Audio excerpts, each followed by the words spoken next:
Hi, Lovelee. So I wanted to come on here and do a review for Married to Medicine. I apologize for being so late, but let's get into it because I really don't want this to be long. Okay, things that stood out to me this episode. So I really enjoyed seeing the dynamic between Simone and Miles. That's her youngest son, and he's going away to college. And on top of him being her youngest son, that's the person that gives her her compassion and her affection. So what I'm really starting to see, because I remember when child, not R. Kelly, honey. I didn't do that, baby. I live in the hood. I got my windows open. It's a nice day outside. And you can still hear it, child. Please, please fix it. So, I'm so sorry. So basically, I remember in the earlier seasons, right? Simone used to say that one of her problems with Cecil is that he doesn't say, I love you. Now, my whole thing is y'all married, y'all got 2 kids, and you and Cecil met in high school or college. I was just confused. Like, how did we get here? How do you get to a space where we get married, we have children, we have a business together, but a problem that is constantly in the back of my head is, why doesn't this man say, I love you? But you know he loves you. And see, that's something we have to be careful with, because I think as people, both men and women, we'll see things that we know is a deal breaker, but then for some reason, our judgment becomes clouded with gestures and other actions. Well, he asked me to marry him, so he does love me. I'm the mother of his children, so he does love me. He plans this surprise party for me, so he does love me.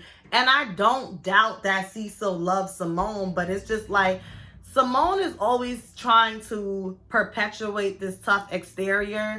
And I just feel like, Simone, if you need to be told I love you or you want that, you need to be upfront about that. And I also found it interesting watching the mother-son dynamic between Simone and Miles, because I feel like that does speak to, and I'm only going off of what we see, but it does speak to, you know, that sector of Black women that have a tendency to become emotionally dependent on their son or their sons. And this is why the monster-in-law or the bitch-in-law comes into play, because when a woman is coming over and this is a woman that your son wants to be with, you may feel threatened, you may feel intimidated. So it was very interesting to see. There was just a lot of themes going on there, and that's why I love Married to Medicine, because I feel like they give it to us straight up, so therefore we can relate as viewers.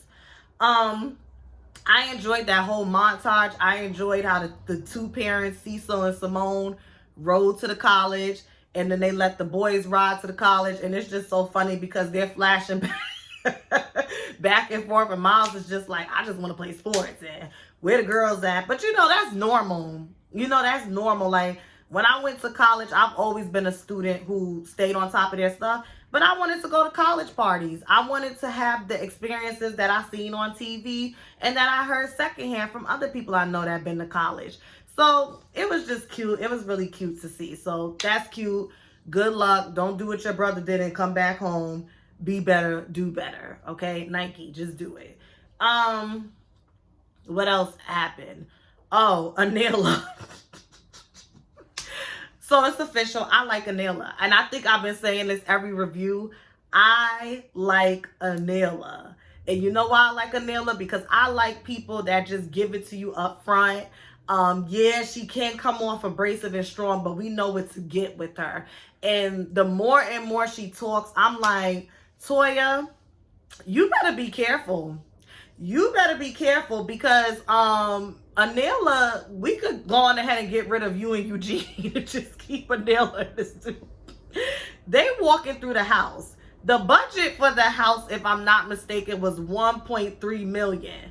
They're at $3.9 million. They over the budget. I don't know the exact numbers. I ain't write the shit down. They over the budget. Now, this is being filmed in the midst of a pandemic. And I could appreciate how her husband was very transparent. They not trying to front. He said, listen, I'm a surgeon. I think he's a surgeon. people were canceling their appointments because of this thing, and now people are starting to book them, and that's good, but we're still not back to where I want to be as a man, as a provider, as the head of this castle, where I can say, okay, yeah, we $2 million over the budget, but it's okay. He's being honest. And okay, so per Anila, and they sat next to each other in the confessional, and he agreed to build her a dream house. She's being a brat. I'm not gonna lie, I'm an Aries South Node. I feel like I would be a brat too. Okay? Like, you said I could build the dream house. Yeah, we $2 million over the budget in the pandemic. I know y'all like, Aaliyah, you sound like a bitch, but I'm just being honest. That's not the sum totality of who I am, but I'm capable of it. That's why I laughed when she said they were trying to figure out what type of light fixtures to put in. And he was just like, well, he was just trying to budget. Like, all right, let's put the least expensive light fixtures in. She said, we're doing the chandeliers, and like dissed him and walked away. I'm like, listen, Anila, I hope you're not putting on for the cameras, and I hope y'all have an understanding, because I really like their family dynamic thus far with they show. And I would hate for y'all to fall victim to the reality TV curse and that man divorce your ass. I hope you got fuck you money. My cousin always taught me, have you some fuck you money, so when people get cute, you can say fuck you and take your money. Don't do that. Now she has her blogging and shit, and she was a businesswoman before, you know, on Wall Street and whatever the case may be in New York. That shit was just funny. I was cracking up. I was like, wait a minute now. Because she just, like, that's a Toya Jr. The family gives me Mariah, but her attitude is Toya Jr. It was just funny to watch. What else happened? Toya has the girls over to the house. But I think before we get to that, this is the second time Bravo has done this. I feel like Bravo needs to be more discerning on giving us labels like trigger warning. You know, on Real Housewives of Atlanta, y'all showing us the George Floyd stuff. Y'all didn't give us a trigger warning for that. This week on Married to Medicine, we see Toya sticking needles into Eugene's bare ass. I didn't ask to see that. Nobody wants to see that. You know whose body I want to see? Scott. So if Scott is on some type of insulin or something, we need a scene of Contessa sticking something in his ass. You know what I mean? Or maybe in the thigh where we could see the print. You know, just saying. Like, I'll never forget in Real Housewives of Atlanta when they had pillow talk and Apollo was fighting and we caught the print. I was like, okay, honey, it's on. But anyways, okay, we didn't ask for that. Like, we just didn't. I'm sorry. Toya's a beautiful woman. Eugene has gained a lot of weight, but when he loses weight, he's not ugly, but he's not my type. Yeah, trigger warning. Thank you, Andy. Thank you, Bravo. Thank you, Mariah, executive producer who got put off your show. They invited Toya's friends over. Eugene on his day off made some stuffed clams. It made me go out and get some stuffed clams yesterday. And she has a good man. Like I think that's why I always say I like Toya and Eugene's marriage. This is this man's day off. This is in the midst of COVID where people are constantly coming in the emergency room. He's an ER doctor and he's cooking for you and your friends and hosting for you and your friends. I think this is when she brought Carrie and Lisa over. So I guess one of Toya's storylines outside of arguing with Contessa, but you see Contessa shut her down. I really feel like what happened is she was really going to try to go back and forth with Contessa all season. And Contessa shut her down. You seen last episode, she said to Scott, Toya is invisible. She does not exist. Like, that's how you got to do people. I'm going to banter back and forth with you, But there's going to come a point, because I don't really need this in my life, and this doesn't drive me the way it drives you. Like, I'm an actual doctor. You know what I mean? I'm not, you know what I mean? I'm going to just leave you arguing with yourself. And I just feel like Toya was like, all right, you know, let me just go and get some, let me go get Lisa, you know, the Married to Medicine reject wives, and Carrie. Lisa seems to be more spicy and lively. It's weird. She like, girl, I live in New York City. She like, it's like the way she came back, and it wasn't no awkwardness. It was just like, you know, and Simone was like, Simone's position on this season is very interesting, because I just feel like she's being a silent observer. She has her thing with Jackie. She's resolved her thing with Heavenly. I'm glad that they was able to resolve that. But thus far, she's just sitting back, and Toya's doing, like, Toya, I'm not going to say she's carrying the season, but Toya just don't have no problem getting into drama. Yeah, it's just interesting. So she brought them in, and next week Heavenly is going to see them. So, you know, that's going to be something. Heavenly sits down with Jackie, and she's trying to convince Jackie to call Simone. She calls Simone. Simone is being a bitch. Let's just call it what it is. This reminds me of Insecure with Issa and Molly. Okay, remember when Molly went to therapy? And the therapist was like, well, why don't you reach out to Issa? No, she needs to reach out to me, and she's wrong, this, that, and the third. And the therapist said, do you want to be in relationship, or do you want to be right? Simone, do you want to be in a relationship with Jackie, or do you want to be right?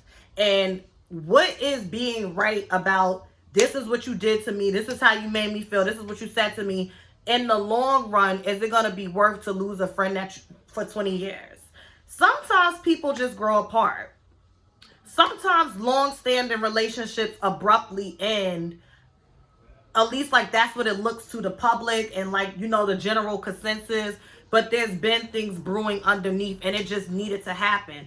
I just fell out with my cousin, godmother, you know, she's been my cousin my whole life, but our relationship was about 12 to 13 years. And this was the first time we ever had a big blowout. And, you know, at her big age of 48, you know, some people just, I'm about to make a new rule. If you ain't never been to therapy, or you don't go to therapy, or you don't have a life coach or a spiritual advisor, the friendship application, don't even turn it in. I just don't want to deal with you, because I'm tired of dealing with damaged, toxic people. People have a tendency to either misproject or intentionally project and lash out on you, because and that's the, you know, whatever, that'll be a whole nother video.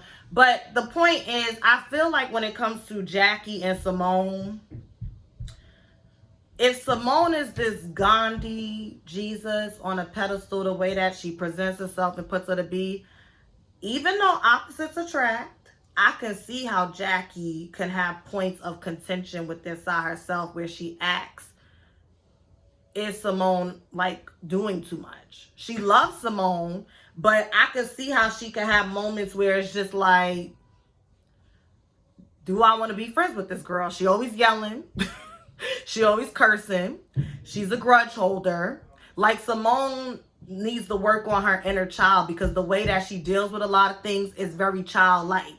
You grown as hell, and you have modulation issues. You don't know how to properly convey and articulate your, you know, comments and concerns without getting overboard, standing up, somebody having to sit you down, Cecil got to take you home. Like, what are we, 25? Like, and even me, I don't always result to that. I have moments, but that's not my first knee-jerk reaction. And I could see Simone feeling like, I'm tired of this condescending bitch. I'm tired of her portraying one way, but I know you another way. And then when people act in that way that is parallel with the other side of you that people don't really see, you judge them. Jackie, if I'm not mistaken, is she a Leo? I don't know where I heard that from. I could be wrong, but if she's a Leo, that would be right on par with her. Yeah, I could just see it. It seems like they had stuff going on that we don't even know about. And then the Heavenly situation was the straw that broke the camel's back. I really hope if they're meant to be and they can properly address their feelings, like gloves off, just be honest, I do hope that they can get their friendship back on track. You know, you lucky if you have one good friend in this lifetime, and I do feel like for Simone and Jackie, that's each other. One good friend. One. Did I miss anything else? If I did, y'all can let me know. Oh, Heavenly, the girl that got her grill messed up while protesting, she fixed her teeth and the girl came back, and that was nice. Heavenly is always doing things like that. And I think it's cute that her son wants to follow after her. So on top of him obviously having to go to dentist school, you can understudy right under your mom. And like she said, I could teach you stuff they don't teach you in dental school, which is true. So that's dope. Nepotism. We love to see it. Black people, nepotism. Yes, let's get this out in the mainstream. But that's pretty much it. Hit the thumbs up. Let me know what you think about this episode. I'm so sorry that I'm so late with this review. I will really try to do better. And yeah, subscribe if you're new here and enable that notification bell so you can know when I post like this. And have a good day. And if you would like to support me because I am self-employed, I have Cash App and PayPal pin. And if you would like to book a spiritual advising session with me or intuitive session, information for that is pinned in the comments as well. Have a good day. Bye.